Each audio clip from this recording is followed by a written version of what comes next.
Well, good evening, everyone. Hi, Al. Howdy do. We all having fun now? Yes, we are. So much. 3 times the charm. We have Tony Lima with us, Tobias Packer, and we're going to talk a lot about trans community, hopefully a gold medal, first historic one coming for a Canadian trans athlete. And Gregg Shapiro, the author, is with us tonight. Here I am. And we're going to talk about, unfortunately, a lot of COVID. Big news in COVID. We reported the breaking news today about Space Coast Pride's parade canceled. So we're hoping you get vaccinated, South Florida, and America. Here we go.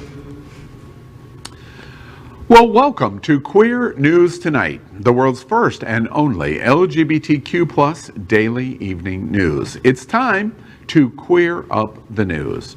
It's 8 p.m. Tuesday, August 3rd, and we are literally out of the closet and into the headlines. So many of your important stories we are going to tell this evening on Queer News Tonight. This is the world's firstly LGBTQ plus evening news show.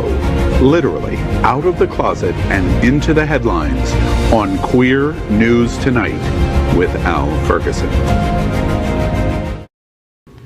Thank you for joining Queer News Tonight. This is the world's first and only unedited live LGBTQ plus evening news show. Whatever happens, you will see it.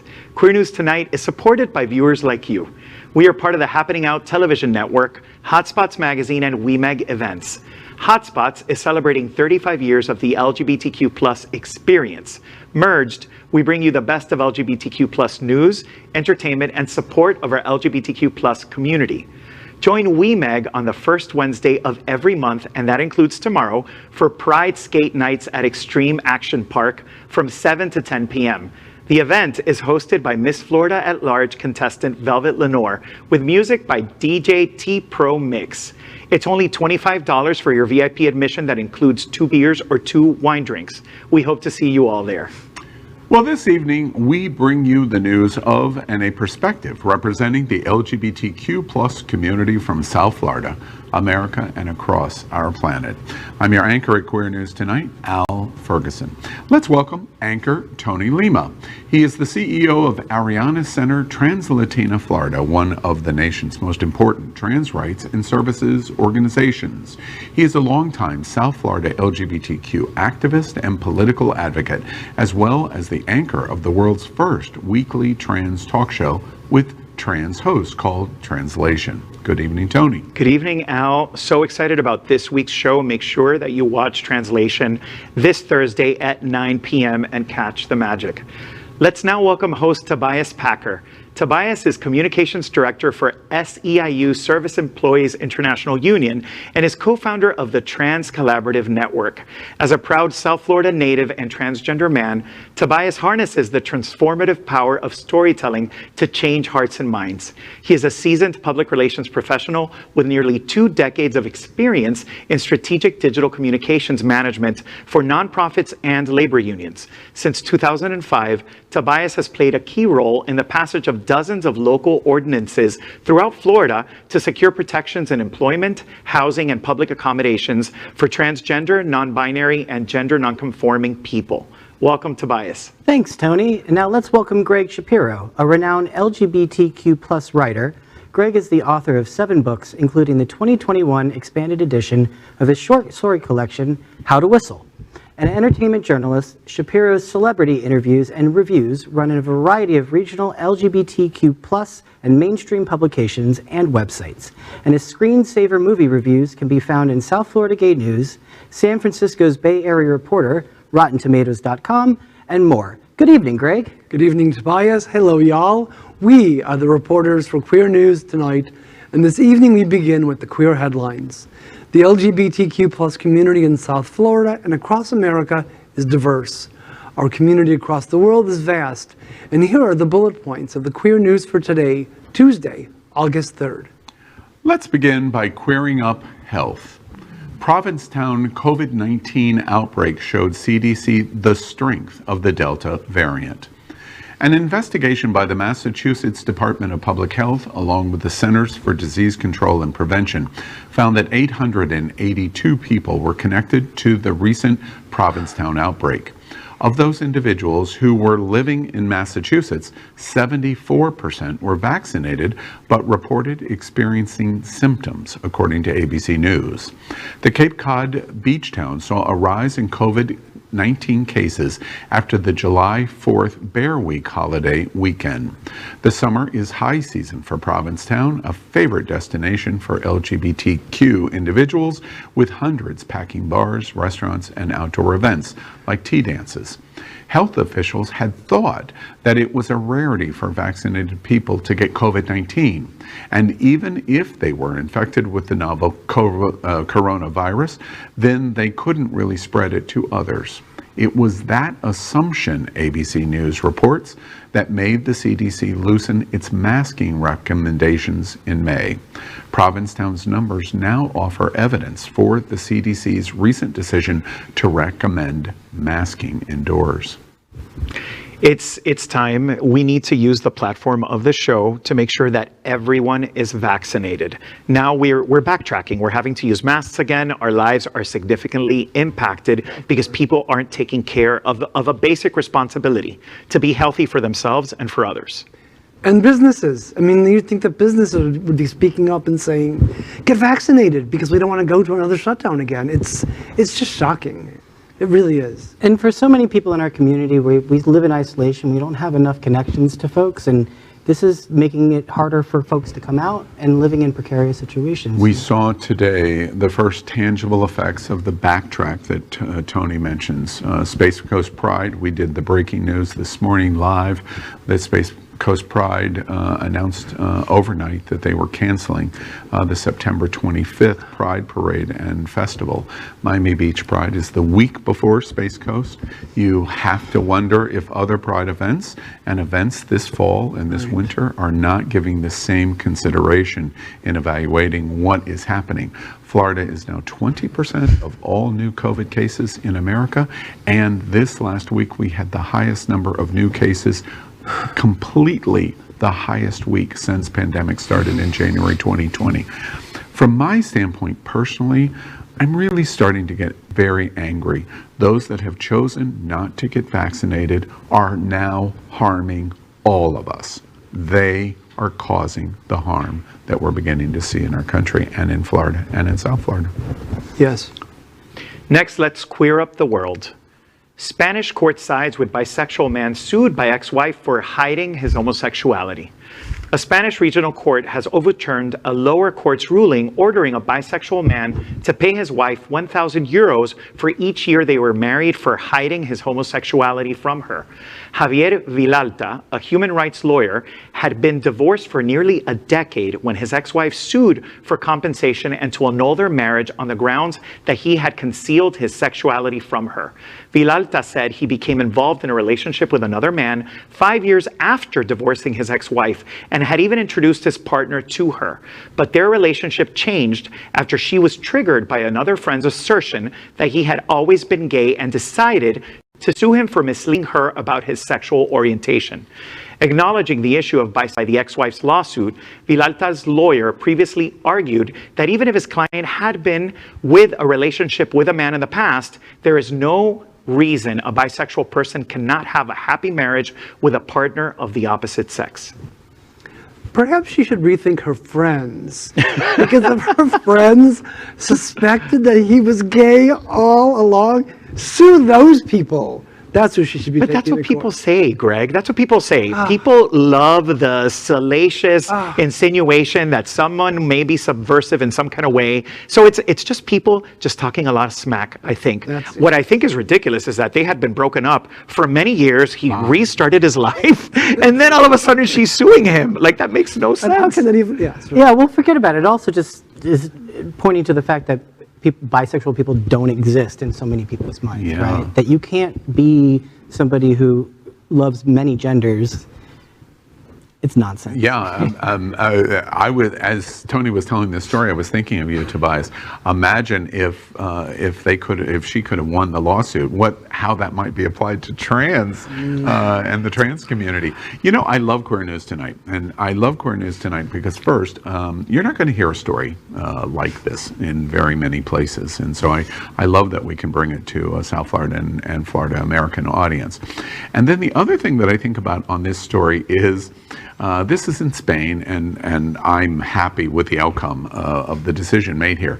But can you imagine if this was widely known in America, all of the older gay men that would be going, oh my gosh, I'm going to be sued, because how many people are in the exact same situation? You mean half of Wilton Manors? Yeah. Wilton Manors would, every attorney in Dade and Broward County would be thrilled at the lawsuits that would be filed, right?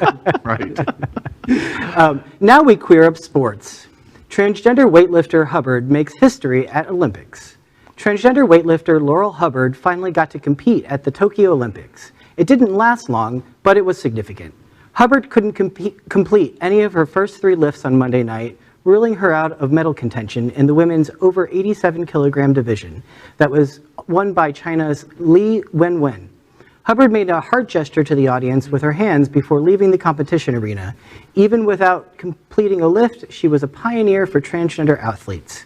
While the New Zealander isn't the only transgender athlete competing at the Tokyo Games, she has been out for years and been the focus of the attention as a medal contender in weightlifting. Is it me, or there's just all these sad stories this year from the Olympics? Like the Simone Biles thing, and then this. I mean, there was such excitement and anticipation about her competing, and then, it's just another sad story. I don't see it as sad. I think it's exciting that we're actually having a conversation about 3 different trans and non-binary identified athletes, and it's not about the Olympic Committee telling them to get the heck out. Mm-hmm. And the ISC supported her participation in weightlifting, which I thought was great. I think what's sad is I've been following this story carefully, and a lot of the commentary on social media specific to Laurel Hubbard is really hateful, like really insulting, hateful stuff being spewed in her direction, which I love, like Tobias said, this is fantastic that we're having this conversation and we have all these transgender and gender nonconforming folks that are participating, but there's still a lot of ignorance and discrimination and prejudice that's alive and well that's also affecting them. So I think that's what we have to work on, right? Is having that dialogue, continuing to educate with shows like Translation, with Queer News Tonight, and all the shows we do here at It's Happening Out Television Network, and really try to break down those issues that limit us. Yeah, Changing hearts and minds. I was holding my observation because I was curious if we were going to discuss that. I'm not sad for her. She was under tremendous pressure. If she would have won a medal, those haters would have had a field day. I thought she was very positive through the entire process, even in terms of not winning, and it's proof that the participation is more important than the medal at the Olympics. Yeah. But the other thing that I couldn't help but wonder is all of those haters that you just talked about, I wonder if they're going to say a damn thing. Because what they talked about was how unfair, how unfair, how unfair, because she's going to win. Now what are you going to say, hater? Their bullets have been taken away. Now, let's queer up entertainment. Love Victor was just renewed for season 3. Love Victor is coming back to bring even more adorable high school gayness. Hulu announced that they were renewing the show for a 3rd season just a month and a half after the 2nd season premiered. The series follows the events of the hit 2018 movie Love, Simon, but this time focusing on high school student Victor, played by Michael Cimino, a star athlete at his school who sees the original Love, Simon Creek Secrets blog posts and writes to Simon, played by Nick Robinson, asking for advice on coming out. The show was originally planned to air on Disney+, and so the 1st season was written with that audience in mind. Since it moved to Hulu, the show has gotten to explore coming out in a more authentic and messy way. I love messy. Don't we all? I mean, messy's more fun to watch, right? This is why people like The Real Housewives. And it's a really sweet show, and The writing is strong, the acting is good. I actually got to interview Ana Ortiz when the first season started, and she was just such a great support of the community. And this, of course, this is the second time she's playing the mom of a gay kid. Yeah. I love that it's a show that's aimed at young people, about the experience that youth may have coming out. I think that's a really positive thing. I loved the original movie. I haven't seen the show, but I'm looking forward to checking it out now for sure. To hell with the young people. This baby boomer has watched every minute of Love Victor twice. Did you cry? That's not surprising. Yes, I've been to 2 years too. I just can't believe it. I love the show. I think it is beautiful. When I was 16 in high school, please God, I wish there would have been a product like this. I just do. So that is our queer headlines for today. So let's catch up on the LGBTQ plus news surrounding COVID-19 with our special segment called Quarantine Quickies. Queer News Tonight has reported on coronavirus on every news broadcast since January 6, 2020. Tonight we report that as of today, more than 2,513,000 LGBTQ plus Americans have contracted COVID-19. Queer News Tonight remembers the more than 44,000 LGBTQ plus Americans that have died from coronavirus. But the news is improving because as of today, more than 346 million vaccination doses have been administered in the U.S. That is our pandemic news for tonight. Next, we report on our partnership with Sunshine Cathedral, the world's largest queer church here in Fort Lauderdale. We are broadcasting from our permanent set here at Sunshine in supporting that partnership. Happening Out Television Network broadcasts the largest LGBTQ plus religious live broadcast in the world, as more than 30,000 watch every Sunday at 10:30 a.m. Eastern. Watch this.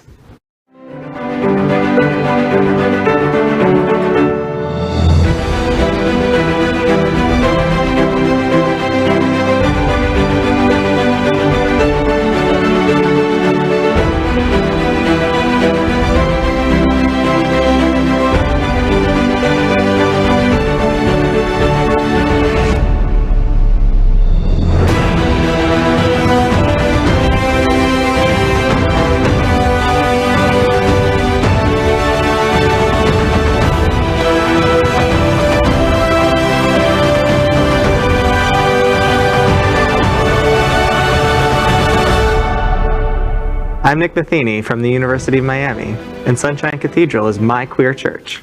Finally, we thank Queer News Tonight's sponsor, Best Western I-95 Fort Lauderdale. This is the closest and best choice to the famous Wilton Drive, and our hosts and guests stay at this LGBTQ plus ally partner. We encourage you to stay here when visiting South Florida. Next up, welcome to Queer News Tonight's Q&A on LGBTQ plus health and pandemic. Since February 2020, this segment has been unique in America, answering your LGBTQ plus community questions about our unique health needs. We are proud to have Queer News Tonight health anchor, Dr. Howard Grossman. He is an American pioneer in HIV/AIDS medical treatment and was the executive director of the American Academy of HIV Medicine. He is a nationally recognized medical expert and proud member of our LGBTQ plus community. Well, good evening, Dr. Grossman. And before we move into our questions tonight, I want to begin with you to give you an opportunity to talk about what's going on in our health news and COVID. Anything going on this week at all? It's been a slow, boring week for you. Nothing at all. Right. I mean, I do think, we're going to talk a little bit about Provincetown and about the outbreak on Cape Cod, but, I will start by saying that I think that the media has been exaggerating the threat and making people extremely nervous about something they don't necessarily need to be nervous about. Certainly people without vaccines need to be very nervous, but people with vaccines still don't have that much to worry about. Although, yes. Go ahead. Sorry, Howard. No, you go ahead. I was going to ask you, of course, the breaking news for the LGBTQ community in Florida is the cancellation overnight of Space Coast Pride and the festival and the parade, September 25th. We have so many events coming. Miami Beach Pride the weekend before, Space Coast, and Halloween's coming, and Pride Fort Lauderdale in November, and lots of galas, etc. What's your perspective as our health editor and expert about Space Coast Pride's decision to cancel? I think right now it's probably not a bad decision, especially given the fact that Space Coast is right in the unvaccinated, area. If you're looking at Broward County or Dade, you're talking about a place where most people are vaccinated, and where the hospitalization rates are very high, but they are among the unvaccinated. I was on the phone with the chair of the medicine at the University of Miami, who basically said 95% of the patients in the hospital are unvaccinated. 5% are immunosuppressed, cancer patients, people that transplant patients, where the vaccine just didn't work well enough. Howard, help us. I apologize for interrupting, but please help explain those that are vaccinated, that are breakthrough infections, that I'm reading, but it's not translating in the media, that a very significant percentage of the breakthroughs are those that have immunocompromised situations. I actually don't think that's true. That is not true. There were out of the 800 some odd people, there were 5 people who were hospitalized, and 2 of them had no vaccine. 2 of them were, one of them had a lot of comorbidities, and then I'm not sure about the other 2. But the whole thing is what you had in Provincetown is people listening to CDC basically saying, get back to your life. And they were in crowded, dense parties. Tea was packed. There was a party in the basement of a building with 7-foot ceilings and 2 small exits where, people were packed in, sweaty, if that's an incubator. So if there's going to be any kind of transmission, that's the setting it's going to happen in. That's not like going to the supermarket where there's people are a little bit distant, and big ceilings and everything's open. But I think it was a wake-up call. Most of the people who got infected up there were asymptomatic or mildly symptomatic. But I have a friend, a doctor in Texas, who got infected up there and was 12 days in bed and had to take Regeneron, the monoclonal antibodies, and he was really sick. He didn't need to go to the hospital, but he felt terrible. We've seen a bunch of cases in my practice here of people who were breakthroughs. Fever, body aches, but nobody so far who's had to go to the hospital. So I think the vaccines are working quite well, and that's the big message. Is it worth wearing masks indoors? I'll tell you, I was in Rome a couple of weeks ago in Italy, and everybody wears a mask indoors, and everybody wears a mask on public transportation, and that's just the way it is. If you go to New York right now, you go to a museum, you wear a mask. And you're on the subway, you wear a mask, and that's probably should be the standard for protecting other people. But the key issue over and over again is the vaccine works, and if everybody would get vaccinated, we wouldn't have this problem. Yeah. Are you disappointed from your standpoint as a health professional? Virus health professional, are you disappointed about where we are 8 months into this with vaccines? Oh, of course, but I think it's completely predictable given the way that the right wing and the Republican Party especially has treated this. Mitch McConnell may be mystified about why people aren't getting vaccines, but he should look in his own backyard. They have aided and abetted misinformation and disinformation. And then they mystified why. Yeah.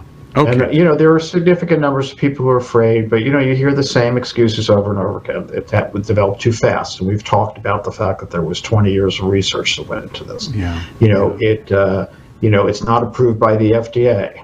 And, why that matters to these people who don't understand how the FDA works, I have no idea. Yeah. What's the other thing? We don't know the side effects, but it's been 1.5 years now that people have been taking this vaccine, and we're not seeing side effects. You know, in the last week especially, the number one comment that has been made to me by friends and not friends is, Al, why are you so optimistic, and why are you so pro that things are way better than what's being reported in the media? And the reason is because of what you and I are doing right now. We have done this for 15 months. You were infected early on. I was infected and asymptomatic early on, and we have been through all of the craziness of what we have been through in the last 15 months. And you've gotten it accurate over and over and over again. And the statistics on the vaccine are crystal clear. They're crystal clear. They're crystal clear. But we're still slogging through the misinformation of those that are the conspiracy theorists and the sites that are the conspiracy theorists, and it's creating confusion for those people and even the vaccinated of being fearful. And as you know, as we said so many times, the media is not teaching people how to deal with science as it develops. People are used to science being written in stone, and they're not used to watching it happen real time. So things change. The CDC isn't terrible. The CDC isn't making mistakes, but the information changes and they change with it. They're not communicating that well enough, unfortunately. But you know, but you're right, Al. And I think that what's happening is I'm watching a growing anger among the vaccinated against the unvaccinated. And I think that, right. And I think people are getting more and more angry now. You know, doctors are still going to take care of people. I mean, we take care of smokers when they develop cancer. We take care of morbidly obese people when they develop heart disease. It's not like you blame people for Did you just disease. call me fat?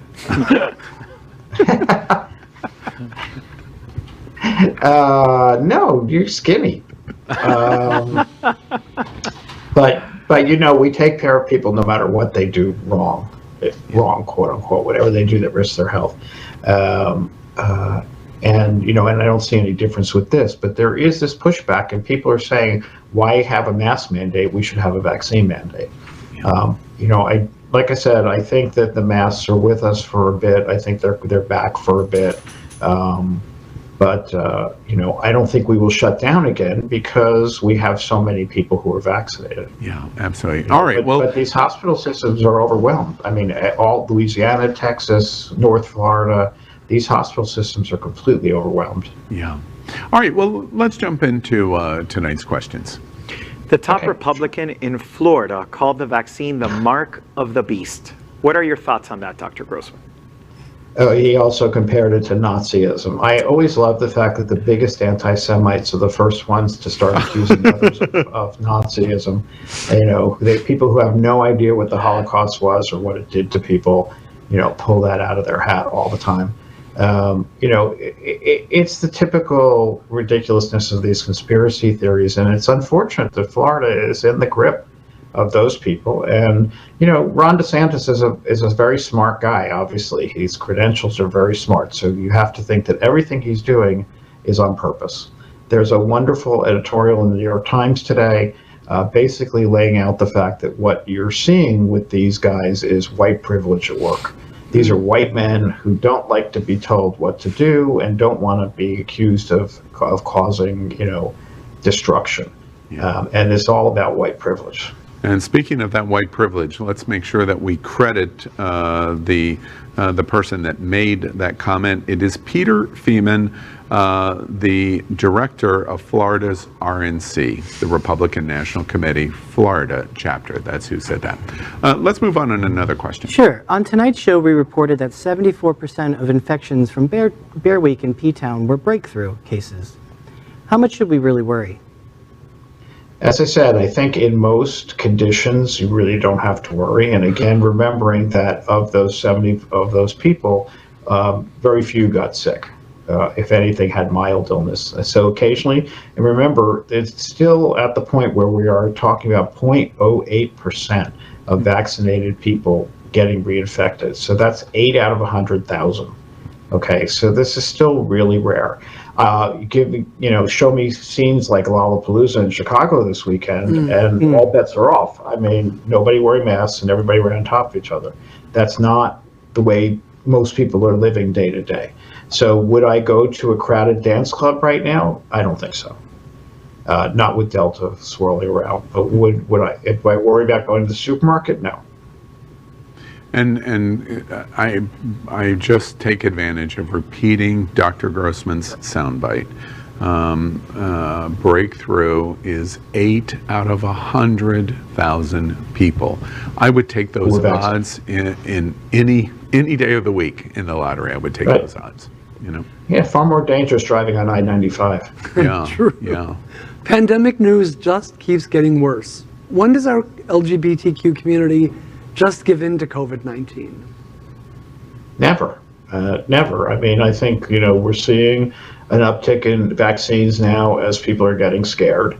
We're seeing more and more companies coming online requiring vaccines, the federal government requiring vaccines for employees and contractors. We haven't seen it in the military yet, which is kind of interesting. But that's, a whole different branch of government. But I think you're seeing more and more companies that say, you want to come back to the office, you get a vaccine, otherwise you're fired.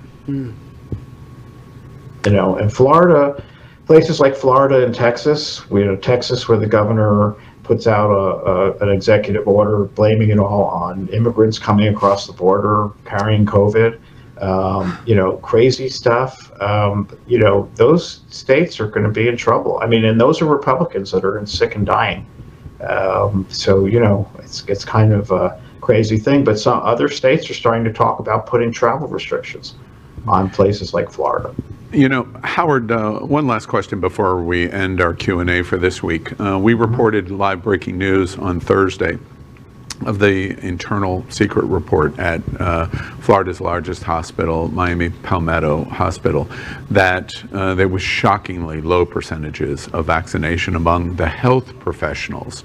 Medical transports that would take you to surgery or to your testing at Miami-Jackson, 75 out of 100 were not vaccinated as of Thursday.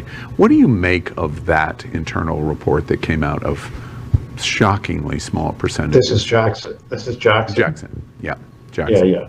So again, speaking to the chief of medicine, their big problem there is unions, and the unions fighting against being forced to do things, and that's a problem. And nurses are basically mostly unionized. And when you're talking about transport people, and you're talking generally about pretty poor, relatively poor people of color for the most part, often immigrants, often from the Caribbean in this area, who have been targeted by misinformation, disinformation, and let's face it, have had bad experiences with the healthcare system. So, people really need to get out there and educate them. Mm-hmm. And the administrations are worried that if they lay down the line, that all these people will quit. So it has to be a group decision. It can't be one hospital at a time. It's going to have to be the whole consortium of hospitals in an area. So if people quit, they're not going to get a job anywhere else. Yeah. As we move and finish our Q&A, to the observation that you just made about the medical community, I would just echo, I'll take advantage of your words and apply it somewhere else. The entire LGBTQ plus community has to make the exact same decision now. We all get vaccinated. It's an all or nothing proposition for us to get out of the fear that we're all living.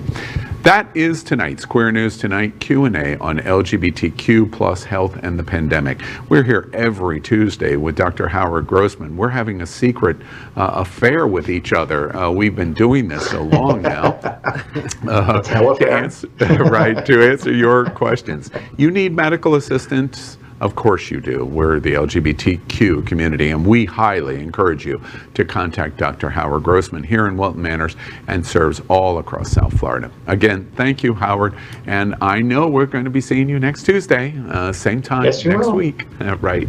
Thank you. Our secret illicit affair continues. Right. All right. Well, we finished tonight's Queer News headlines with what we call the LGBTQ plus flash news. LGBTQ flash news. Hundreds participate in the first ever Cayman Islands Pride parade. Upwards of 600 people participated in the first ever Pride Parade in the Cayman Islands that took place on Saturday. Caymanian Governor Martin Roper, Premier Wayne Panton, and opposition MP Barbara Connolly are among those who participated in the parade that the Cayman LGBTQ Foundation, a local advocacy group, organized. Caymanian authorities required that all participants were vaccinated against COVID-19. Noel Cayasso Smith, founder and president of the Cayman LGBTQ Foundation, on Monday told the Washington Blade that during a WhatsApp interview that his group did not allow alcohol in the parade and discouraged public displays of affections, quote, in order to maintain a respectful event. So kudos on a fantastic first effort, but showing affection does not mean anything is disrespectful. And does that mean that we sort of cancel the old Cayman My Ass logo after they were so nasty to the cruise ship with the gay people on it? Is that a thing of the past? Goodness, that's hard to recover from that. But look, we don't live there, and I would say that we've had a long journey for our own self-respect and acknowledging where we need to go.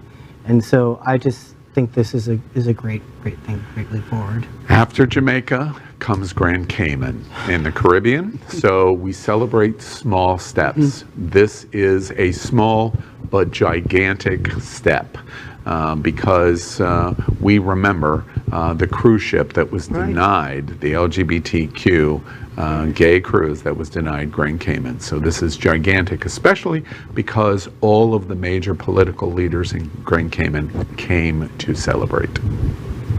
LGBTQ plus flash news. The magic of drag queens playing Dungeons and Dragons. At first glance, drag and Dungeons and Dragons do not seem like natural partners. One's a flamboyant art form that mocks gender roles from nightclub stages. The other's an intimate tabletop role-playing game traditionally best enjoyed in the privacy of one's home. But the drag collective Queer Arcana, based in the Netherlands, doesn't see it that way. Combining a mix of drag, cosplay, and theatrical performance, the Dutch queens play D&D on stage in elaborate costumes complete with axes, swords, and of course, a giant 20-sided die. Film it all on camera, add a bit of music and some dazzling digital effects, and you've got an up-and-coming English language web series available on YouTube. And is there any reason they're not calling it Dungeons and Drag Queens? They don't speak enough English? I don't know. You know, you have a story on Queer News tonight about drag queens, cosplay, and Dungeons and Dragons. Oh my God, Tony Lima just went to Nirvana. I was going to say, this is like my gay dream come to life. It really is. Not to mention that the footage that we have, that we were showing as we were telling the story, looks really interesting. I'm all about it. Nirvana.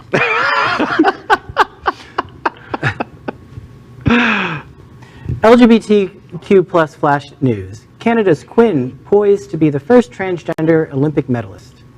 Canadian soccer star Quinn is one of at least 3 transgender and/or non-binary athletes to compete in the Tokyo Games, along with New Zealand weightlifter Laurel Hubbard and the American skateboarder Alana Smith, but Quinn will be the only one to leave with a medal. The color of the medal, however, will depend on Canada's championship game against the Swedish women's soccer team Friday. Quinn, who is also the first transgender person to begin competing at the Olympics, said, quote, "I'm so proud of my team. They're my best friends.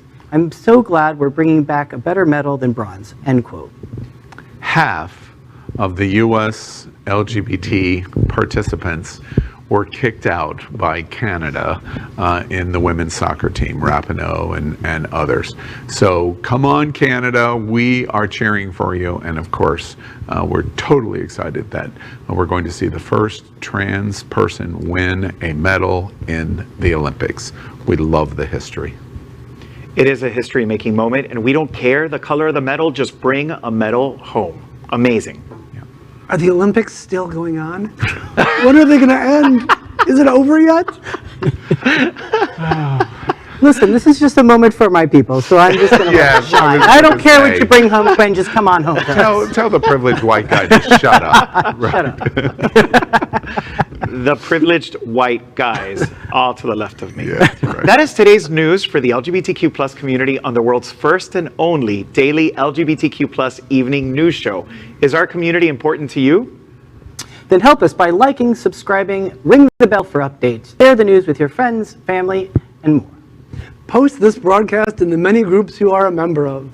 Tonight's stories about our community deserve the attention of our family and friends. Queer News Tonight is the only live LGBTQ plus digital television news in the world that is out of the closet and into the headlines. We need your support. If our community is to grow, we must tell our stories and bring them to the attention of the broader world. This is the only place in the world that tells these LGBTQ plus stories in motion and sound. That is the passion of Happening Out Television Network and Queer News Tonight. I'm your anchor, Al Ferguson, and on behalf of these LGBTQ plus reporters, the anchors of Queer News Tonight, including Tony Lima, Tobias Packer, and Gregg Shapiro. We will see you daily at 8 p.m. Good night. Bye.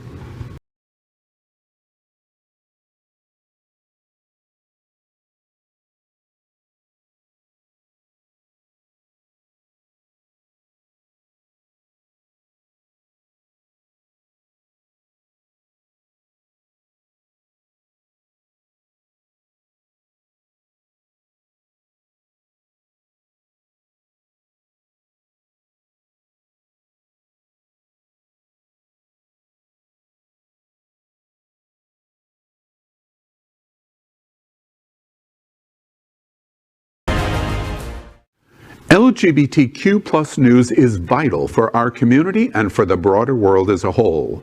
We have enough enemies at Fox News.